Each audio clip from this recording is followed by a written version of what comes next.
ఒక పచ్చని చెట్లకు కానీ చీడ పడితే మనం ఏం చేస్తాం? మందు నివారణ, పురుగుల మందుతో నివారించాలని చూస్తాం, సహజంగా నివారించాలని చూస్తాం, ఎన్నెన్నో చేస్తాం. అయినప్పటికీ ఆ చీడ ఏంటంటే పక్క చెట్లు నాశనం అయిపోతుంటే, పక్క పంటలు నాశనం అయిపోతుంటే అప్పుడు ఎంతో నివారించాలని చూసిన మనం అది నివారించక ఆపలేకపోయే పరిస్థితుల్లో అప్పుడు ఏం చేస్తాం? కాల్చివేస్తాం. ఎందుకంటే దానివల్ల పక్క పంటల నాశనం అయితే మనకు తర్వాత తినడానికి ఏముంటుంది? కాబట్టి అంత ముందు చూపుతో కదా మనం అలా చేస్తాం. అలాగే బిడ్డల విషయంలో కూడా ఏం చేస్తాం?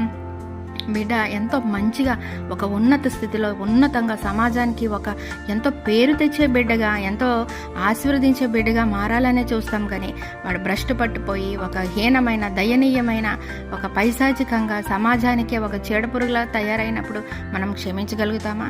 దానికి మార్గాన్ని మనం అన్వేషించమా?